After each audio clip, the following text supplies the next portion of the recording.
Abby, so let's just ask you first of all, why boxing? What is it about boxing that made you go into work in boxing? Yeah, so I think I've always had a secret love and passion for boxing, to be honest. From a young age, it's always intrigued me, more the professional side boxing. Excuse me, because obviously influencer boxing wasn't really around back then.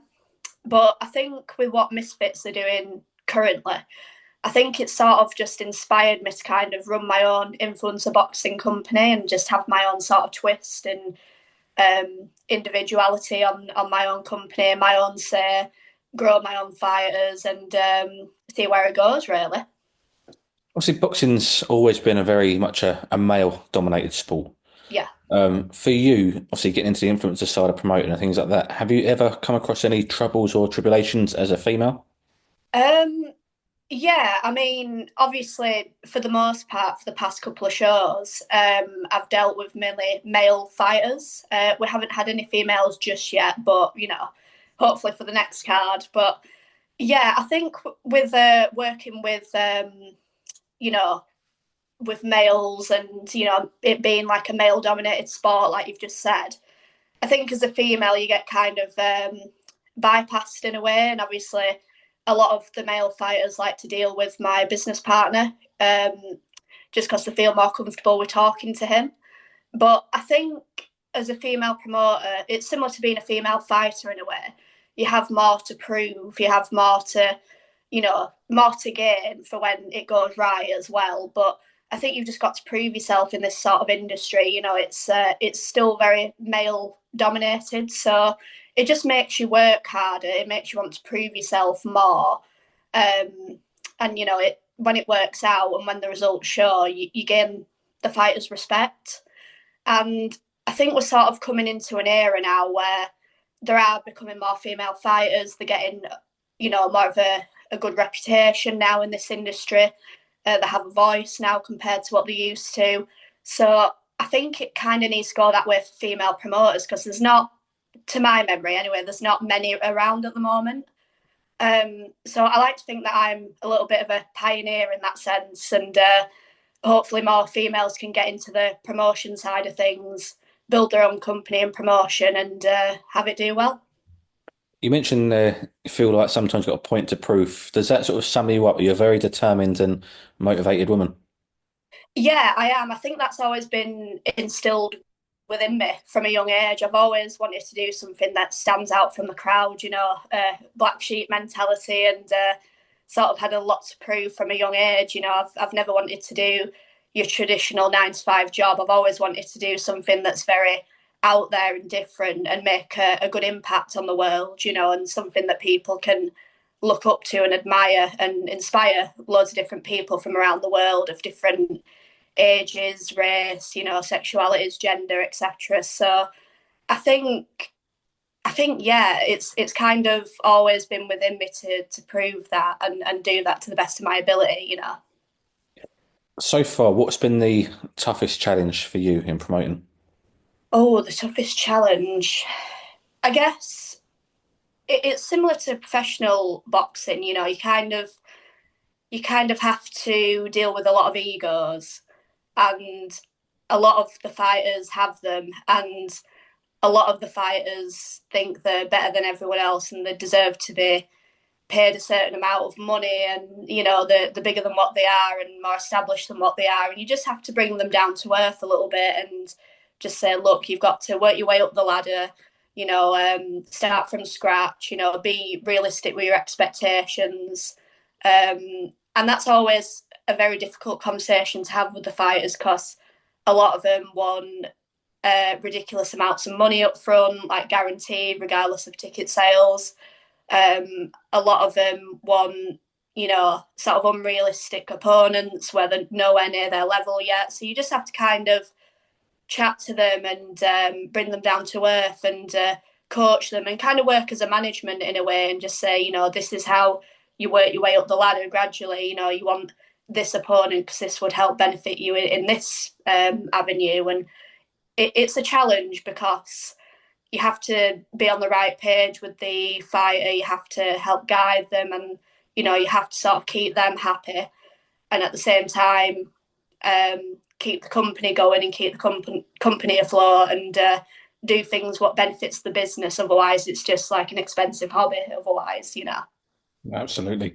You mentioned earlier about misfits and how much of a positive it is for influencer boxing. Yeah. Do you think there's also a downside to it with the money side of things when your fighters coming to you saying, I want this amount of money? Is it because they might be getting whispers of what someone else has been paid on misfits? But like you say, it's a completely different playing field, really. You know, they've got the backing of a broadcaster, they've got the backings of sponsors, etc.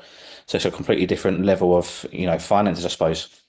Yeah, massively. I think a lot of them expect the smaller promotions to be just like Misfits, where they can get X amount of money up front, and they expect the promoters to just be okay with that, you know. And a lot of them do have egos, and a lot of them think that, you know, they're worthy of, say, I don't know, 10,000 plus pounds, you know. And it's very unrealistic. We like to work with fighters who are hardworking.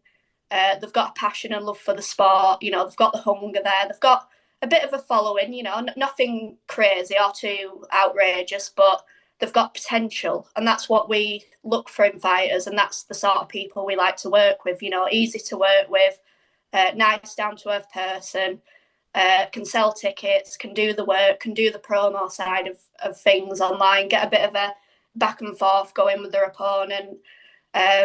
You know, the sort of are not too egotistical, and you know they're quite easy to work with, and respectful, and always, you know, talk good about your promotion, and sort of help the company any way they sort of can. You know, they're the sort of people that we like to work with for sure. See, I asked you, what's the hardest part of the promoting been so far? What's the best bit been for you so far? The best bit is probably building a community and seeing the benefits of your company doing well. I mean, for us personally, I mean, we've still got a long way to go with it only just being our second show that we've just done. We've got a long way to go with the financial side of things, but it's normal, you know. Your first few shows, you know, you break even, or you make losses here and there, or you might make a bit of profit. It varies, you know, but we're very new to the game, and it's lovely to see that we've built a little community with our fighters, and a lot of them, it gives them purpose for a lot of these young guys that we've worked with so far, who may have not had much going on for themselves in the personal lives. You know, they've come from difficult backgrounds, and we've given them something to get out of bed for in the morning and work hard towards. And we see them train and really have a love for what they do, and they've really never considered boxing or a combat sport before. But our company has given them something to work towards, something to do. And it's nice to see our fighters talk good about the promotion, and we build with them, and we work with them very closely. We work as their management team. So it's always nice to see them do well when they get opportunities alongside working with us. It's nice to see their followings and engagement grow as well. And it's just nice for our own personal accounts to see them getting so many amounts of views. Like, I think recently, this week actually, a few of our videos are in the millions, from like some are on 5 million, some are on 10 million, some are on more. So it's very rewarding to see that we are very new and up and coming. Like, we're not established by any means, but we're very new and upcoming. And to get the views that we are getting in such a short space of time, and the business not being around for not even a year yet, is quite extraordinary. So I'm very proud of moments like that. Absolutely. So I want to touch on something that you mentioned earlier. It's quite interesting, and that is the payments to the fighters. And you mentioned about ticket deals. So with your fighters, are they all on ticket deals? So do they get a cut of the commission on how many tickets they sell? Yeah, I mean, that's how we like to do it. So it's, for the most part, we like to do commission based ticket deals. So, like, from 20 tickets up, ideally, choose where the location is, if they're local or not. We just like to work with a 20 ticket uh, sale deal, if you like, you know. So all the fighters sell at least a minimum 20 tickets, or, you know, up. But we can't work with people that can't sell any tickets, because obviously that doesn't benefit the business financially or in any way. You know, we want, like, we're in the process of booking an arena for this next card, which will be in August. Obviously, we don't want to have a show to an empty arena, so the arena's got to be quite compact and have people there. If the guys are and the fighters aren't selling the tickets, then it looks bad in that respect as well. So we always say to fighters, 20 tickets, most people can do that, whether it's friends, family, followers, fan bases, supporters, whatever you want to call it. Everyone knows 20 people at least. So it's not too much that we ask for. We just ask that the promoters, they sell the tickets, they do the work, they do the training, they get a bit of a back and forth going with their opponent, and that's all we ask of them really. So it's quite realistic expectations and quite fair on the smaller creators especially as well. Talk to me about the planning that goes into a show. So you mentioned that August, your next one at an arena. So I'm assuming you've got a plan for, local fighters to the area. Who's your ticket sellers that you mentioned there? How much goes into the planning? Oh, it's a lot of hard work, I've got to admit, but it's rewarding.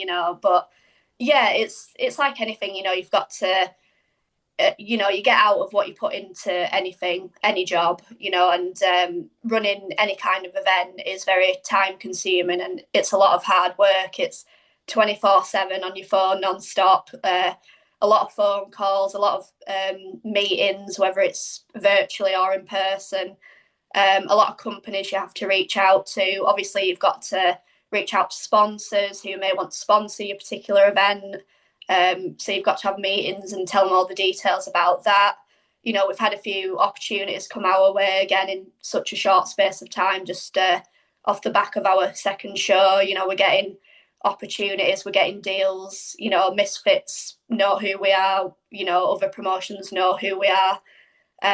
We're getting that exposure and we're growing at a very rapid rate in such a short space of time. So it really shows that the hard work is paying off, and all the stress and sleepless nights and the money that you invest into each sort of show, it's worth it, because when you see the results on fight week, you feel very proud, like a proud parent almost. It's like your child, you raise it, you grow it.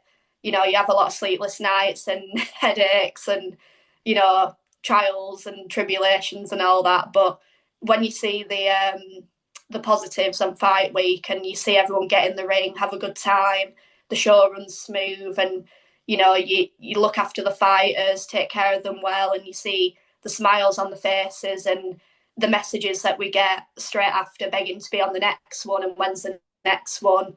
And having a few fighters come up to us on fight day and thank us for everything that we've done for them, it's worth all the hard work and effort. Definitely.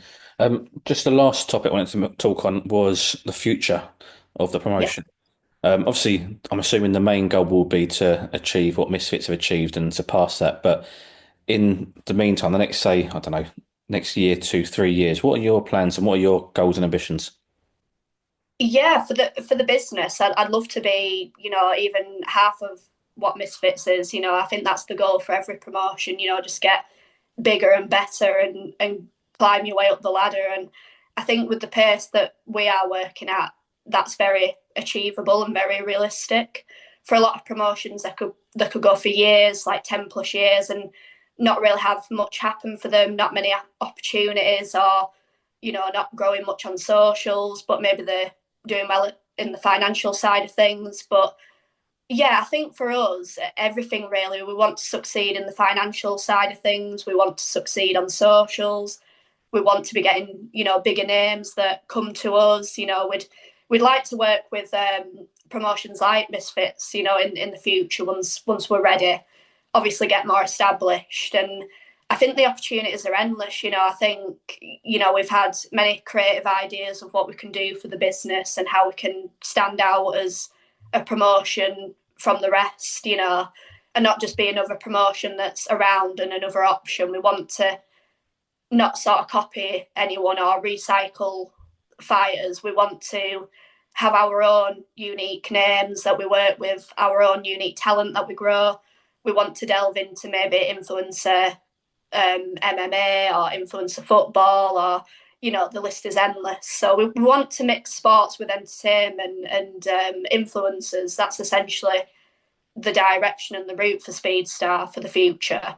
I think once we establish the boxing side of things, I think it would be good to delve into other sports and again mix influences with entertainment, different sports, and really grow the sports that are maybe not that much talked about in comparison to boxing or MMA, for example, or even football. Grow the sports that are good and talked about, but not enough, if that makes sense. I think it'd be very good to do that for the future. You mentioned there sort of potentially one day working with the likes of Misfits. Is that something like a co-promotion? Would be a case of you sort of your fighters on there, but they're still known as a Speedstar fighter, things like that? Yeah, I think we've even got certain contracts with fighters at the moment as well, like alternative contracts where they're subjected to us primarily, but we let them fight on other promotions. We give them that sort of creative freedom to go to other promotions if they want to. But obviously, if they wanted to go on Misfits one day, we absolutely wouldn't step in the way of that. You know, we want to help grow fighters and get them to that next level and help with their careers and help them benefit. So we never sort of stand in the way of an opportunity, but primarily we'd always like to think that they'd be loyal to us and always come back to us. And you know, if we need them to step into the ring last minute, they'll be there at the drop of a hat and be loyal to us, and you know, always be humble and grateful for the opportunities that we present to them. Really. No, absolutely.